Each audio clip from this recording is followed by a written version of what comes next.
All right. So, welcome everybody to the Busy Moms Book Club.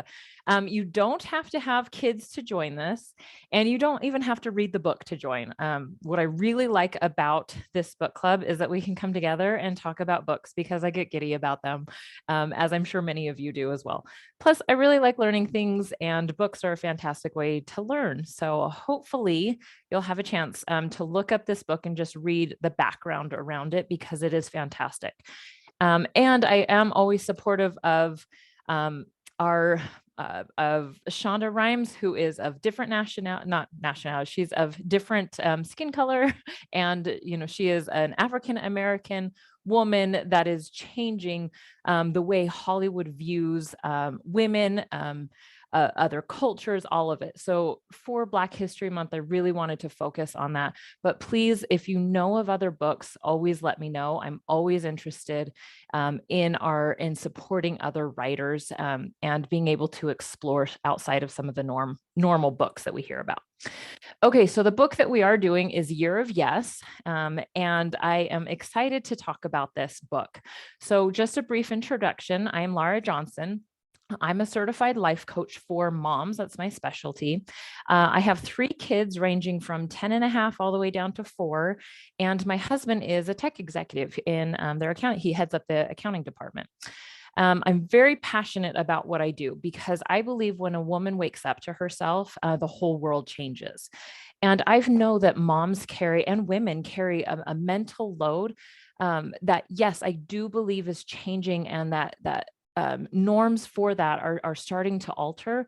But until that really starts to happen, we need to have the skills in order to handle that mental load while still becoming the women and the moms that we're meant to be. And I love people. I love hearing their stories. So this is always a safe place where you can share your story and we can get to know each other over books and to hear and see each other on a new level. So I always like to start the book club with just a little, you're in the right place if. So you're in the right place if you say no more than you say yes, and you believe you have a really good reason to. You also know if you're in the right place if you want to be different than who you are right now. I think that's a really big one. Also, if you struggle to speak up for what you want, or if you don't even know what you want anymore. That's a huge thing that I see in a lot of my clients, is that they just don't even know what they want anymore. Here's another one. You're in the right place if you shame your body more than you love it. If you avoid the scary, and hold on, letting another person in. If you avoid the scary, or if you feel uncomfortable taking compliments, that I can't tell you, that is a huge thing that I see a lot of people, really, a lot of women particularly struggle with. So go over to the chat box. Tell me if any of those resonated with you, and if so, which ones, because I am amazed at how much every single one of us struggle with these. So in the Year of Yes by Shonda Rhimes, she is addressing every single one of these, and that's what we're going to be talking about. So to start with, a little bit of her story and how this book came to be. She is a very successful single mom of 3 kids. And she is a busy executive at this point. She's got multiple shows that she's writing for and producing, Grey's Anatomy, Scandal, there's a bunch of them. And I am I'm amazed at how much she's able to accomplish. But at this point, I loved what she said. She's sitting at Thanksgiving, and okay, I'm going to come back over to these comments in a second. But she said she's sitting at Thanksgiving, trying to like talk herself up. She's the youngest, and she's trying to talk herself up to her siblings because nobody can make you feel more humble about yourself than your siblings, is what she said. So she's talking to her sister, and she's kind of, like putting things out there. Oh, well, I got a call for this and that. And she was trying to get her sister to say, I'm proud of you. But instead, her sister said, well, are you going to do it? Like these things that she kept putting out there, and like, this is really cool. These people want me to speak. And she said something like, well, no, I'm not going to do it. And just under, this is like, as her sister is cooking Thanksgiving, under her breath, her sister Dolores says, you never say yes to anything. And that, she said that was like a grenade just being launched into her life. And at that point, she didn't really know what it meant until a couple weeks later, where she was going about and she had this experience where she found herself sitting at the Kennedy, I think Kennedy Center of some sort, behind President Obama and Michelle Obama, right behind them. And she was never asked, she was placed there. And she woke up at some point in the middle of the night after that experience, kind of thinking about it. And she said, had they asked me to be there, I would have said no. And she's like, I would have done it eloquently because I'm a writer and I'm really good at making excuses, really good sounding excuses, which I love that she said that, because how many of us are really good at making really good excuses? I'm just making sure everybody's muted here. Okay. Yeah. So she said that what surprised her was that she realized she would have said no.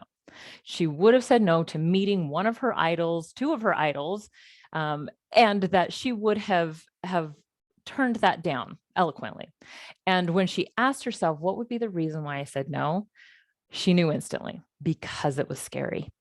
And I think that is such an important example for every single one of us to realize most of the reasons why we say no to things. We can come up with logical reasons, like she was a single mom and she had a busy career, like logically. But when we check in with our body, there's something different going on. Oftentimes we're using those reasons, the logical reasons, to hide and stay scared. And it is subtle as hell get out. And we don't realize it's happening. So she said at this point, it created this, she said the grenade just went off. It had been dormant and all of a sudden it just exploded in her life, and her whole life from that moment on, nothing would ever be the same for her. And when I see this with my own clients, I call them like seismic shifts, where like the tectonic plates have been slowly shifting for so long that one thing will just set a huge earthquake in motion. And every single one of us will experience this, to where you will never be the same again. Okay. And it's like you can't go back as much as you want to, as much as you think maybe you should. You will not see yourself or your life different. I truly believe that God helps us helps create these moments for us, because this is how we start waking up to ourselves to accomplish the things that have been prepared for us long before we were here on this earth. So when that shift starts to happen, what he's doing is putting into motion what we've been scared to see and accept all along. So that's exactly what she was faced with. And she said that her reality was that she had no right to complain. How many of us have said that before? Like, I have a good life. I have no right to complain. Like, everything is working out the way I thought it should be, but there's something inside. And I'm going to read to you what she said for herself, because I think it's really prevalent for every single one of us. She said, talking about like, I have no right to complain, but there was something missing. And she said, whatever that spark is that makes each one of us alive and unique, mine had gone. The flickering flame responsible for lighting me up from the inside, making me glow, keeping me warm, my candle had been blown out. I was shut down.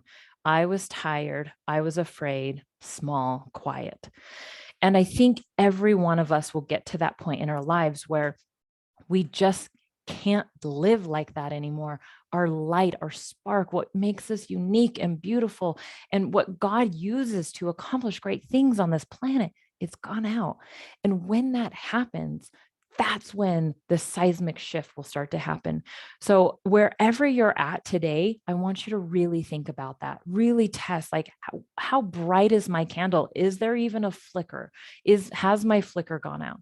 Because that's what Shonda went through. That's what I've experienced. Every single woman, I believe, has experienced this at some point. And the more we help each other and create this community and work together, the more all of our lights can become strong and bright, and we can really accomplish amazing, beautiful things. And so at this point in the book, where she said no was no longer an option. Neither was standing still. She had to start saying yes to all the scary. And so I want you to think about that for yourself, and you can go over to the comments. What is it that you're avoiding at this point? What is the scary that you don't want to look at. It may be a very gentle whisper. It may be something that you've never told. And if you're not comfortable sharing, by all means, you don't have to do that. But I want you to really just sit with that for just a second. What are the yearnings of your heart? And what is that next step that you're scared to take? Because as you set that intention, as you think about that, as we continue learning about the rest of her book, I want you to let God, really start working on your heart, to loosen those tectonic plates to help create that shift in you. So just as you think about that, if you have a pen and paper, write that down. I'm going to go over to the comments and just check these. Okay.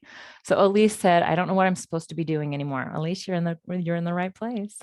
She said, yep, I say no a lot and shame my body while working out an hour ago. Oh my gosh. Honestly, I can't tell you. I think we can all relate to that. I really resonated with her when she talked about making herself smaller to help others feel more comfortable. Oh my gosh, Miranda, yes, that is a huge thing that we do as women. So we are going to come back to that and talk more about that. All right, so she starts breaking down each of these chapters. If we look high level at the book, she starts breaking it down into all the things that she said do. Okay, so the first thing that she said is she said yes to the sun. Now, I'm not going to go into details about the reference of Grey's Anatomy, but there is a part when one of the characters realized that she was basically making herself small to help others feel comfortable. And she realized, I am the sun. And so this was the first realization for Shonda in her story, was that she didn't have to make herself be small. She is the sun. She needs to shine bright. And this experience came right after she committed to saying yes. She got a call asking her to go on Jimmy Kimmel Live. Now, when you read or listen to the book, she goes into she's a great writer. And you can hear her voice as you're reading the words. She goes into a lot of detail about the panic attacks that she had when she was speaking at events, like paralyzed, sweating, couldn't move, totally like losing her mind, like blacking out while still being awake is basically the way she describes it. And it made me laugh because I think we can all relate to that when we start moving towards our scary, is that the universe, God, is going to bring us things that will make us confront some of our darkest fears. And I love that in that moment, she was like, I'm going to go on live TV. Think about it. It's Janet Jackson's boob all over again. When she got like her top was pulled off, and she's like, something like that's going to happen to me. And it just made me laugh. I could really appreciate it because all of our brains do the same thing. So she said in this moment that, and I think each of these yeses we're going to talk about, an overall lesson that she learned. She said that she thought yes would feel good. Gosh, this is an overall theme that I see in my clients. This is an overall theme I see in my own life. The second we start moving towards what we feel called to do, what we're meant to do, we think it feels good. That's like the greatest lie of our brain. It won't feel good. Okay. I'm just going to be honest with you. It's not going to feel good to do scary things. It will not feel good to change the programming of your brain, but it will feel good eventually. Okay. When you really step back and see the person that you've become, that's when it will feel good. So for her, this first lesson, it was like this huge, like, shock to her that she talked about how she was so stressed about the scary that her eyes started twitching really bad. And one of her little kids came up and grabbed her face and was like, honey, your eye is broken. It just made me laugh, because so often when we start moving forward and it doesn't feel good, that's the same narrative that we start telling ourselves, is that we're broken because it's hard. And I'm here to tell you, it's hard because you have strength and courage to overcome it. And you've got to prove that to yourself for the very first time. So yes, you're right. These obstacles, they will be hard. Yes, won't always feel good in the moment. But I promise you got to stay with it, which is exactly what Shonda did. Yes, honestly, she does make you laugh a lot. Betty said, reading her book, I felt like I was talking to her. I laughed a lot too. Yes, she is very personal. If I ever write a book someday, I want to be able to have that same connection to the readers that I felt with Shonda. All right. So the first yes to was the sun. The second was speaking your whole truth. Now, she said at one point that she, as a little girl, and I can relate to this a lot because I call myself a dreamer. Ever since I was a very young kid, it was very easy for me to dream and to live in this like imaginative world where I was accomplishing amazing things. So for her, what Shonda said was that she imagined becoming Toni Morrison, which who doesn't want to become Toni Morrison? But she said at some point she made a shift that she needed to stop, how she worded it is, I needed to stop dreaming of becoming her and I needed to get busy becoming myself. Okay. So I'm going to write that, busy becoming myself. That's a really powerful shift that every single one of us has to go through, especially when we're finding out what it is that we're called to do. It's easy to look at other people and think, if I just do what they do, I'll be successful. If I just get this planner, if I just put this cleaning schedule into my house, if I just follow this Instagrammer's course, I'm going to be successful. I can be like them. When in reality, we have to get busy becoming ourselves. Being able to create what it is that we're called to do takes a lot of courage. It takes a lot of us trusting that we're the sun. And the more we move into that, the stronger we become. So the next thing she says is she had to surrender to the mom wars. And I would say, if you don't have kids, this is just woman wars where we think there's one thing that's better than the other. And what I loved in this is she said it's easy to look at everybody else and feel like everybody's thriving and somehow we miss the magic sauce and we're failing.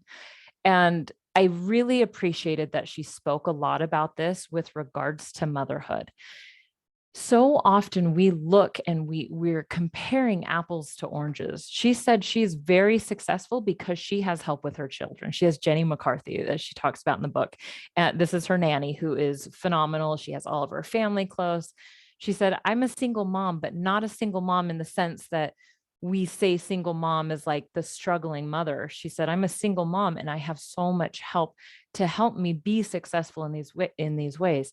She said, it's time for us to stop pretending that we need help and stop pretending that we aren't getting help in some ways. And, when I started my business, this was a really hard thing for me. I grew up in a culture where the ideal was the stay-at-home mom, a very Christian culture where once you start having kids, you leave your career, and this was the culture that I was raised in, even though all of the women around me and my family, they all worked, but I thought that's what I was supposed to do. And once I entered that, I realized, oh, I don't really enjoy that at all. Like, I'm meant to work. I still love being home with my kids. I still consider myself a stay-at-home mom, and I also work.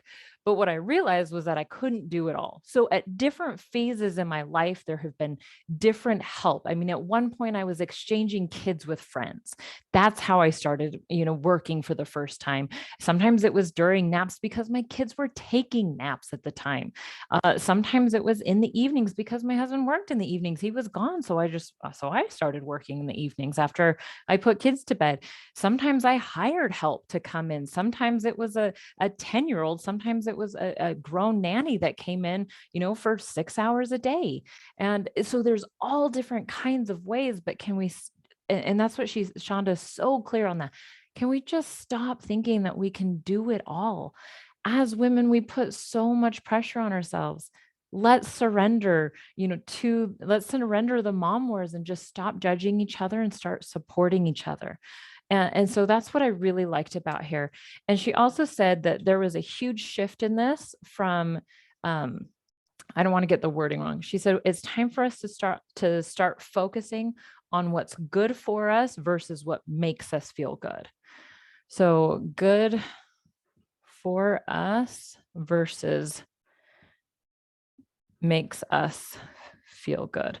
And I really liked the wording on that. I'm kind of a word nerd, I guess you could say. Because this is exactly, going back to the first one, like, yes, isn't going to feel good, but it's good for us. It doesn't make us feel good in the moment. Okay. So Carolyn says, let's see, or because it doesn't feel good, I stopped doing it out of fear. Yes, Carolyn, that's such an important thing. Thank you. Yeah. Oftentimes we'll just our brain will literally just shut us down. That's why you have to learn the skills to work through your brain's programming. I thought it was powerful of her to share that as moms, we all need help and support. Yes. And what I really had to shift in my mind with regards to that was that we're all on the same team. We're all trying to raise our kids the best that we can. We're all trying to provide a really good life for them. And when I shifted to that, it became very easy to allow other people to care and love my children in ways that maybe I couldn't. For me, that was with my mother-in-law. She's a beautiful, wonderful person. I struggled with her for many years. That was my work to do. I felt very suffocated by her, but I knew she loved my children, and I had to learn to be okay with her loving on my kids, which is so strange to think about, but that was at one point one of the steps I had to do when I surrendered the mom warts. Okay, so the next one she said is to say yes to her body. And I don't know where my eraser went. Oh, here it is. And yes to body. And oh my gosh, this is a big one. Okay. If you have the book and you want to read a set chapter, if you struggle with shaming your body, go and read this whole chapter. It's so unbelievable. She said that what she realized at one point where she had put herself so low on the priority list, that all of the feelings she had, she was just putting food on top of it. She was just numbing all of it to the point where she got to where she needed a seatbelt extension on an airplane. And she realized that she would rather die in an airplane crash than ask for a seatbelt extender. Well, thank you, Miranda. Yes, we'll send the replay out. So she said at this point, that was like the most mortifying thing to her. And she was trying to figure out, what could she say yes to? She wasn't wanting to say yes to eating a salad. She's like, that's so beyond. I want the brownies. I want the veal. I want the fried chicken. She said what she realized, though, was that she was saying yes to fatness. And I think that's a really important thing, is that when we're exploring our year of yes, it's not just what are we going to say yes to, but it's also looking at what have we been saying yes to. So as I had some really amazing lemon bars and brownies in my house last night, I'm sitting there eating them and I had the thought like, oh my gosh, I'm saying yes to this. Like, yes, I'm saying yes to all of the sugar and all of the things that are harming my body. So I loved that, because it's good for us to realize what have we been saying yes to. So for her, that was that really big aha moment. So then at this point, she said she started to shift. She started to say yes to other things, to making her body strong, yes to exercise that she actually enjoyed. And she said something started to shift in her to where she started to, she didn't want, the example she used is, I didn't want to feel confident like Wonder Woman. I started to feel like Wonder Woman. And that's what I really wanted to talk about here, is the becoming. It's not admiring from afar and trying to be like them. It's I am them. And when we start to shift into that identity, and that's what Shonda talks about in this chapter, is when we start to shift in that identity, we start to be confident in ourselves, not like someone else, but in ourselves, and that goes back to, speaking our truth, like really becoming ourselves. And that was kind of an underlying theme, throughout the whole book. But then she also said that she started becoming comfortable being seen. And she talks about this in different areas, that going back to becoming myself, like being seen, being okay, being who she was. And she had to really learn how to own up. And we'll talk more about that in a second. So then she said the next one is saying yes to thank you. Yes, comma, thank you. So in this one, it was like yes to compliments is what she was talking about. She said in this chapter, I'm actually going to read it because I think it's important to hear her words on this. Let's see. Oh, actually, no, that's not the one. Let's see. Oh, maybe I didn't bookmark it. Okay. All right. Well, so she talks about, there's another part that we are going to read in this chapter. She talks about how most of us are afraid of being the cocky, immodest, brazen woman. Like if we're confident, then therefore we're cocky. If we're outspoken about what we want, therefore we're brazen. And she said, what's the opposite of that? Most of us have been conditioned to believe a meek, chaste, timid woman. And she said, who in the name of Ruth Bader Ginsburg and Queen Bey wants to be a meek, chaste, timid woman? She said, do you? Because I sure as hell don't. I'm outraged, but I still can't take a compliment. So I loved her humor in that. But she's right. And she shares this experience where she went on with these other women, and every single one of them were given these awards for accomplishments, but none of them could accept it. And she called it out. She did the same thing, but then after, when they asked her a question, she didn't even answer the question. She said, I'm sorry, can you just see what just happened here? None of us could accept the compliment. All of us brushed it off. And it's so important for women to be able to take the compliment, because if you are deflecting the compliment, it's because you don't view it about yourself. When you are not able to accept a compliment, it's because you don't believe you are worthy of the compliment. And I'm so grateful she went into a lot of depth in because she started recognizing this theme in motherhood as well. Not just like not being able to take the compliment, but becoming like taking it one step further to becoming a martyr in motherhood. And this is the part that I wanted to read, where she said, I'm not saying motherhood shouldn't be praised. Motherhood should be praised. Motherhood is wonderful. I'm doing it. I think it's great. There are all kinds of ways and reasons that mothers can and should be praised. But for cultivating a sense of invisibility, martyrdom, and tirelessly working unnoticed and unsung, those are not reasons. Praising women for standing in the shadows, wrong. Where's the greeting card that praises the kind of mothers I know, or better yet, the kind of mother I was raised by? And so I love, and I'm going to read this because I think these are so good. So I'm going to ask you to go to the chat box, and I want you to think about like, what is the gift card that you want to write about the women in your life, or that you hope to be seen as? So these are a couple of the examples. She said, I need a card that says, Happy Mother's Day to the mom who taught me to be strong, to be powerful, to be independent, to be competitive, to be fiercely myself and fight for what I want. Or happy birthday to a mother who taught me to argue when necessary, to raise my voice for my beliefs, to not back down when I know I'm right. Or Mom, thanks for teaching me to kick ass and take names at work. Get well soon. Or simply, thank you, Mom, for teaching me how to make money and feeling good about doing it. Merry Christmas. And so I love those. You can hear her humor in every single one of those, that it's not just being able to accept compliments for ourselves. It's being able to, as a mom, as a woman, to be seen for who we are, not living in the shadows of our children's lives, but being the one that's paving the way for them, to being that trailblazer, so they can speak up and get the promotion they deserve at work, so they can go out and start a nonprofit and change other people's lives, to to raise their voice for change. Those are the kind of mothers that we want to be. So when we get to this point, and that's kind of a soapbox that I just went on and she went on in the book, that I want you to really sit with this for yourself, is the next time somebody gives you a compliment, just say thank you, full stop.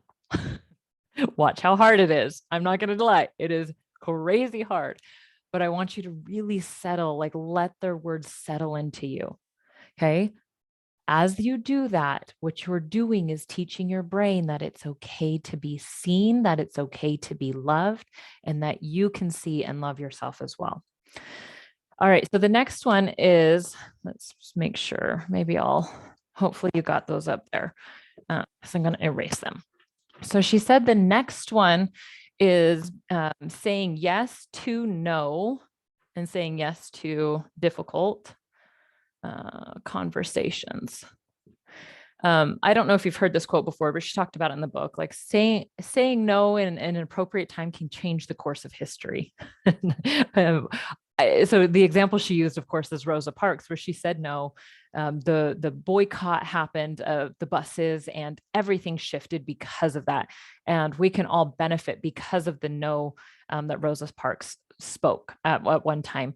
And she said, sometimes we have to say yes to the difficult conversations. She said, and I love that she mentioned this, is that whatever qualities we have right now, the more successful we become, those qualities will be magnified. And she used this as, like, in her life, she was wildly successful, more than she ever imagined when she started out writing. But what she realized is all of the things she struggled with actually magnified the more successful that she got. So this gave her an opportunity to speak appropriate no's and to have the difficult conversations. And that became her yes, is that she had to learn to grow into those. And that's something that I see all the time with my clients. One of the biggest obstacles when we get on the call, they say, like one of my clients, I remember her saying, well, I'm afraid that I'm going to change so much that my husband won't love me. And it was so interesting because, one, that wasn't true at all. And once we talked about it, she said, yeah, I mean, of course that's not going to happen. But what it was doing was her brain was saying, we're going to have difficult conversations, and that's going to be hard. And it's amazing now that we've worked together where they have had those difficult conversations. She has had to say yes for standing up on things that she truly believed in a very loving way, but that's made their relationship so much stronger than it did, ever push them away. And that was exactly what Shonda's experience was in the book. Was she became a stronger person. Her relationships deepened when she started having those difficult conversations and saying no at appropriate times. So the next one is, she said, say yes to dancing with the right people. I'm going to say dance with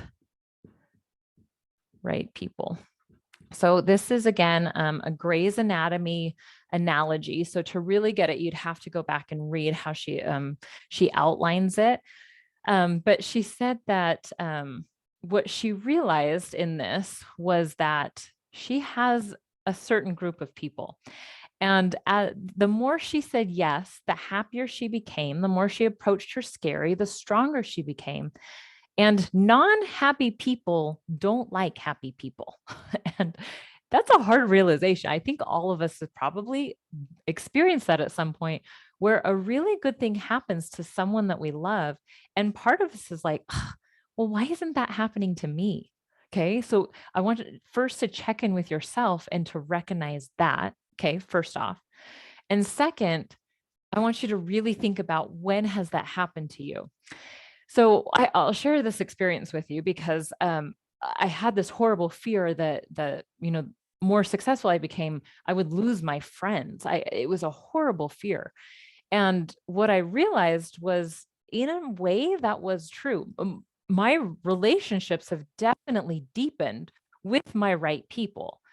But there have been friends that have completely blocked me on social media, completely cut me out of their life. And it was interesting because this happened probably with one of them, it happened, maybe about a year ago. And her and my friendship, we were built on unhappiness. And it was crazy because as I started to evolve and as I started to become happier, it was like our relationship just couldn't get to that next level. And I think we both felt it. So at one point where I just couldn't show up in the way that I used to, I just wasn't that person anymore. And I realized, she had cut me off. She had totally blocked me from everything. I really struggled with, my people pleaser in me. I really struggled with, oh my gosh, she doesn't like me. I still care about this person. It was very challenging. And my husband said something at one point. He said, you could fix this. I say, but I don't want to fix it. He's like, that's your answer. I realized that in order to maintain that relationship, I would have to go back to being unhappy. And that's just not who I was anymore. And so when she's talking about, when Shonda is talking about this in the book, she's talking about it in a very loving way. Like, these people show you who they truly are. They are giving you a gift by behaving in this way. And this friend, it's by no ill will, I have for her.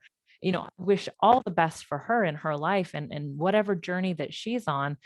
But I'm grateful for the gift that she gave me, that in a way I didn't have to have that difficult conversation. She had it for me. And so that really became a beautiful shift for me, that people can give us a gift when they show us who they really are. So just something to be aware of on that. And oh, I forgot to mention, there are a couple yeses that I'm kind of skipping over just due to time, but there's just a few. So I just wanted to mention that. I didn't want to, intentionally leave those out. So then the last one she said is saying yes to who I am. And then the last one was saying yes to being beautiful. And I thought that these went, really well hand in hand. She said, I wanted to read her words. Ansi said, same, I've lost 2 so-called friends during the pandemic. Isn't it crazy? And once you start seeing the shifts start to happen, and I'm grateful, like, it took me a long time to really find peace with that, especially with some of the ones, I had before. I really have learned the coaching skills, to be able to see the gift in those things. But just so everybody knows, it is a normal thing. And the more you move towards happiness, always check in with yourself. Can I be happy for this person? Can I support them? Am I the unhappy person? But also, can I be okay being shown other people and their unhappiness and love them from afar, essentially. Okay, so going back to yes to who I am, she said, I realized a very simple truth, that success, oh, actually, that's not the one. That was where we're talking about magnifying. So hold on really quick. She said, we all spend our lives trying to follow the same path, live by the same rules. I think we believe that happiness lies in following the same list of rules, in being more like everyone else. That is wrong. There is no list of rules. There is one rule. The rule is there are no rules. Happiness comes from living as you need to, as you want to, as your inner voice tells you to. Happiness comes from being who you actually are instead of who you think you are supposed to be. That hit me hard. So I really want you to think about that for yourself. Is, who do you think you are supposed to be? And how does that line up to who you are? Because when we start to step into that, that's when, one, we're able to accept our beauty. That's when we're really able to be seen. That's when we start to accept those compliments. That's when we're able to stop avoiding the scary and start doing the things that we feel called to do. But it will all come from that, like listening to that inner voice, working in partnership with God. That's when I truly believe in the work that I do. That's what it is. It is discovering who you are and who you're meant to be. I am so passionate about that. Okay, so on your pen, on your piece of paper, or you can go over to the chat box, I want you to think about, what are the yeses that you think you'll say this year? What are some of the things that you want to say yes to? So I'm going to give you just a second. And you can go to the chat box, write it down for yourself. Okay. So what are the yeses? What are the things you want to say yes to this year?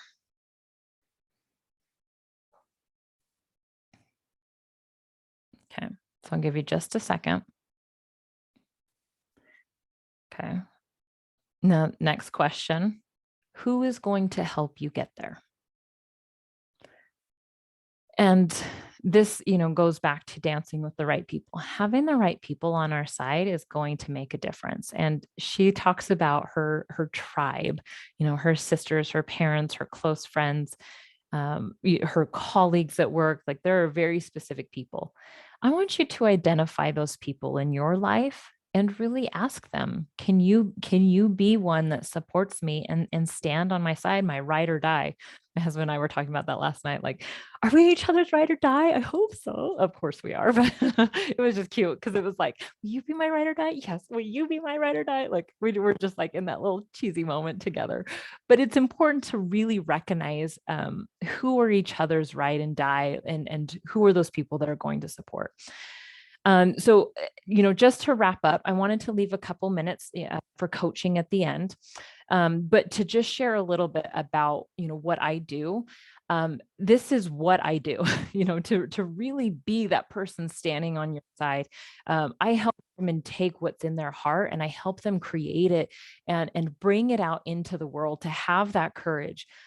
I teach you how to do that, how to be accountable to yourself, how to be your own cheerleader, as well as maybe your cheerleader.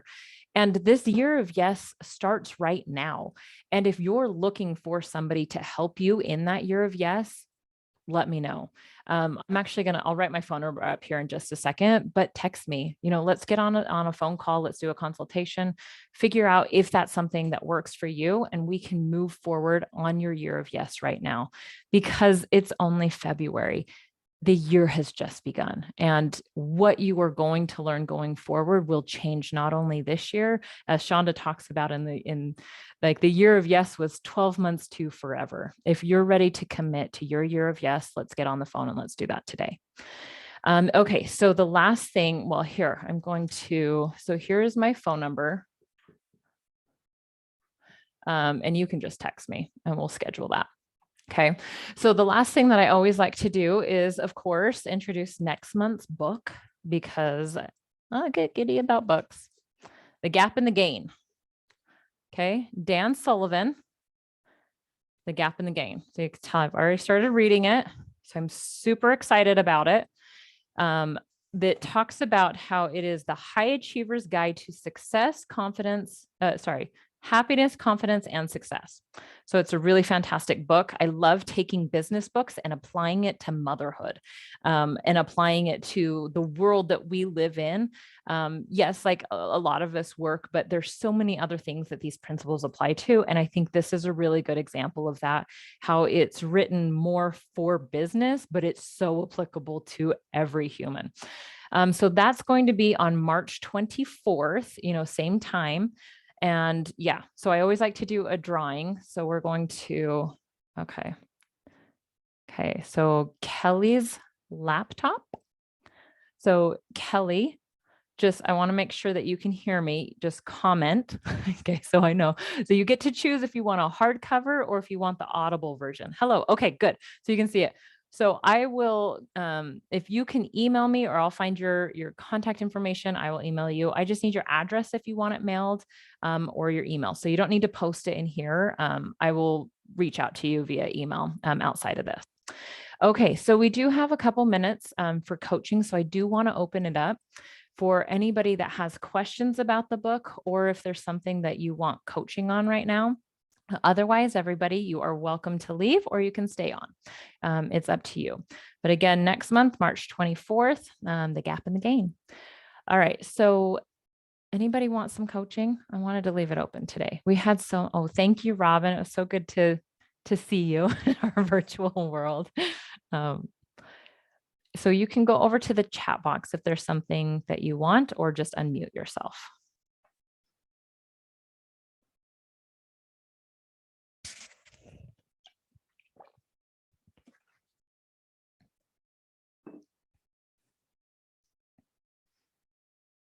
Okay, I always get worried. I don't ever want to cut somebody off while they're typing. Thank you. Good to see you, Betty. Thanks for joining us.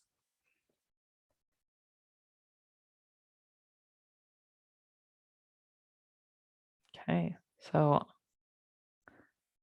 thank you, Gail. All right, so it looks like I think it's still going to be hard to say yes during. Okay, so Anse, that's a really good thing. Okay, so let's spend a couple minutes. What is it? And you can go over to the chat box or unmute yourself, whichever you're comfortable with. So Ansi said, I think it's still going to be hard to say yes during the pandemic. What is it that you think will be hard to say yes to? Let's get clear on that. Just not as many activities still going on. Like I've decided, I would really like to get involved with more things. And I think that I like the book, how I'm like, that's a good idea to start saying yes more, but there's just not as many opportunities right now. There's not invitations. There's still not things going on, at least where I live. Okay. So tell me why you want to say yes to activities. Let's start there. Because I did say no a lot, and now I feel I'm just a homebody. Okay. Which this is a perfect book for you. Yeah. I Okay. enjoyed it. Yeah. Yeah. Okay. So I think this is really important. Like, what do you think will happen when you go to activities? Meet new people. Okay. What else do you think would happen? I would hopefully enjoy myself. Yeah. Okay. What else do you think would happen at an activity? Well, who knows? Learn something new. Yeah.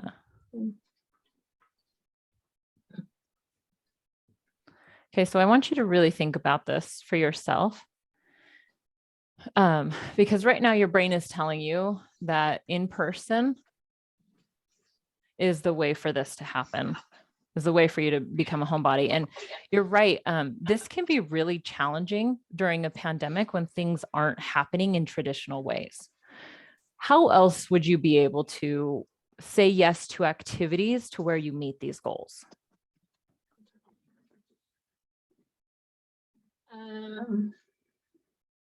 Find virtual events, I guess. Yeah. Do you attend virtual events right now? No. Yeah. Okay. This So I'm book club. Yeah, I was going to say, I'm going to challenge you on that because you have been our most consistent book club member. Okay. And what's fun about this, Ansi, is that you and I have never met except virtually. So already you're meeting new people, you're learning something. I hope you're enjoying yourself. I mean, you keep coming back. So, but what's really cool about this is that this right here is a way that you are mentally stepping outside of your homebody mentality. You just got on and spoke in front of multiple people, and now we all feel connected to you. You are already changing. You are already saying yes to something that is maybe a little scary for you. You even turned the camera on. Like, that's amazing. I'm always the lurker in the back of virtual events. Oh, me too. I never turn on my camera. Yeah. And I'm going to be honest with you. That's one of the reasons why I started the book club, because at the time I didn't have time to go to like the neighborhood book clubs, and they weren't doing the books that I wanted to do anyway. And so I just didn't, and I became such a homebody, especially during the pandemic. And most people don't know I'm very much introverted. I mean, you see me in a very extroverted scenario, but for the most part, I'm very much a homebody, and I say no to a lot of things. And through the pandemic, it was a perfect excuse to say no to my home, and say yes to my homebody tendencies. But that's why I created the book club. So I want you to really think about that for yourself. Is you can find activities, virtual activities, where you can participate just like you have right here, where you can meet new people, you can enjoy yourself and learn something new. You can also create them. And especially with the business that you do, like, what an amazing opportunity for you to create activities where women can come together and enjoy wine together. Like, what a fantastic way that women can come and maybe not be in person, but get to know each other virtually. What does your brain think about that? That's true. I never thought of doing it on my own. Yeah. Yeah. I mean, most people on this call I've never met before in person, but yet we've created this beautiful community where we all get to enjoy books together. It's kind of fun. We're all over the world. Yeah. Okay. So I want you to really challenge your brain that when it says yes, but it says, well, there's no in-person activities, it's still staying scared. Try and just get creative and think about why you want to be in, why you want to do the activities, and then go create or find them. What do Okay, you think about that? I will do that. Okay. I'm excited to hear how it goes next month. Me too. Thanks. Yeah. Yeah, you're welcome. All right. So, Lisa, this book club, yes, very much. Give you more routine. I've noticed a lot of cooking classes are going online and seems to be very successful. Oh, yes. So that's another thing that would be really fun if you're wanting to meet new people. Kelly said that a lot of cooking classes are going on, which would be awesome, especially with what you do. Okay. So Kelly, do you want to expand on to give you more routine? Maybe that goes to the in-person. It sounds like she's wanting to develop a more regular, deeper connection. What about volunteering? Oh, that's a really great one too. There's lots of opportunities to volunteer. This fall, I was even looking at getting on with a lot of the refugees in our community. They have mentorships that you can do, like to help them acclimate as they're coming to America. And so I haven't been able to continue that. We had some family circumstances and a son in the hospital, so I wasn't able to continue that at the time. But that's another awesome way. So I'm wanting to learn how to cook. So okay, so that'll be fun for you to find those. So thank you for that. We still have a couple more minutes if anybody else wants some coaching. And really, it can be on anything, whether book related or not. Okay, so I'm going to leave just a couple minutes if somebody's typing, or you can unmute yourself.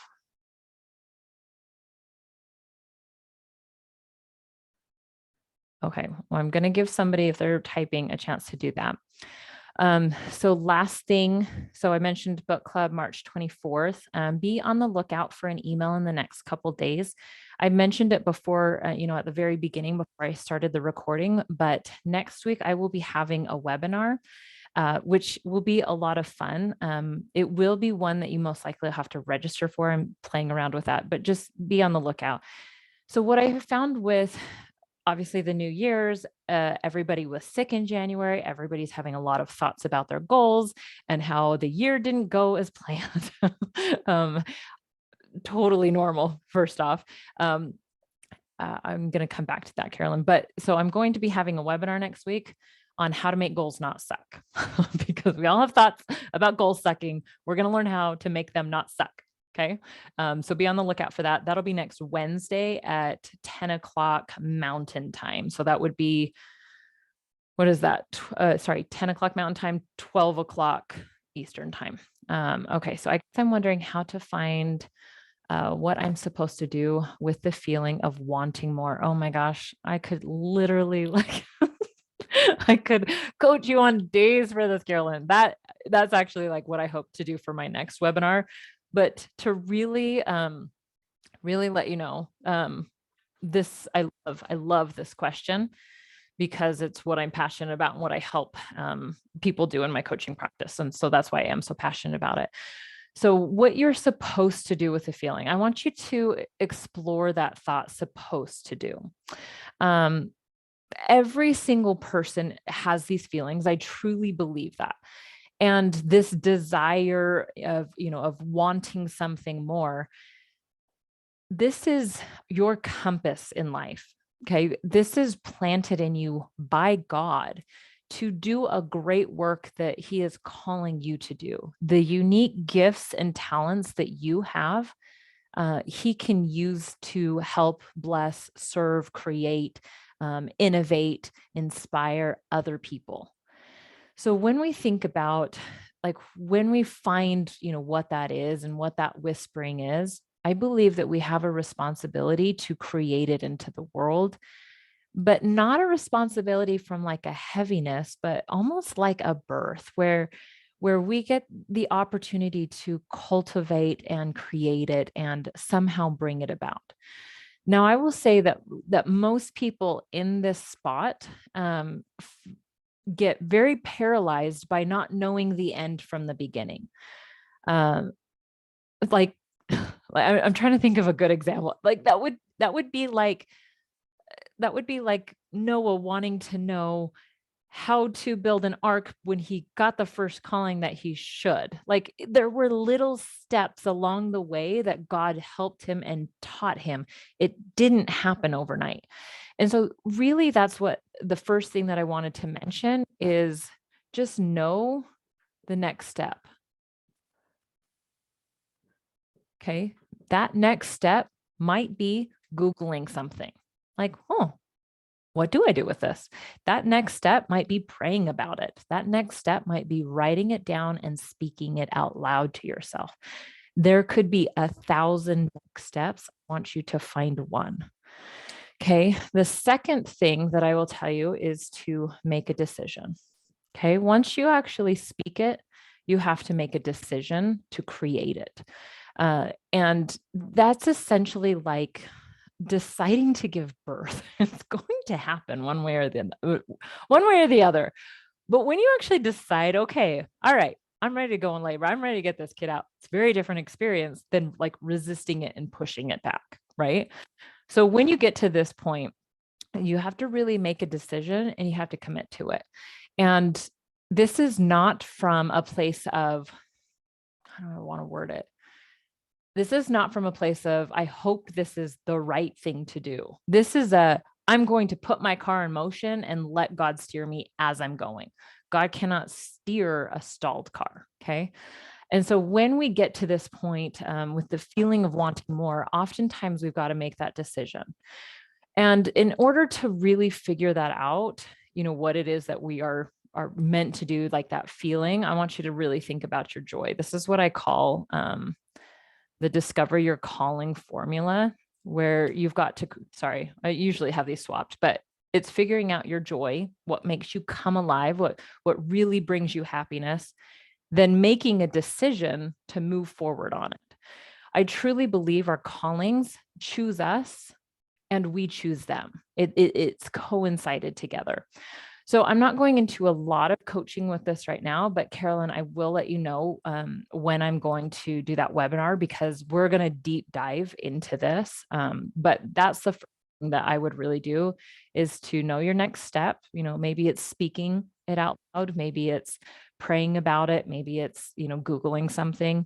And then the second is really figure out what brings you joy and then make a decision. And that's where you're going to figure out what that more is for yourself, what that calling is. So let me know if you have any other questions on that. But yeah, I get really giddy. Like you think I'm like on steroids with books. Like, no, that's like next level, Laura. But it's a lot of fun. I love doing that. Oh, good. Okay. So hopefully that helped answer some of that question a little bit. All right. So if there's not anybody, then I am going to close shop for today. Be on the lookout for the webinar for next week. In a couple weeks, we're going to do the webinar for you, Carolyn, and then we've got book club at the 24th. So always know that the replay will come out within about 24 hours. So have a wonderful month. Thank you all for joining. I'll see you.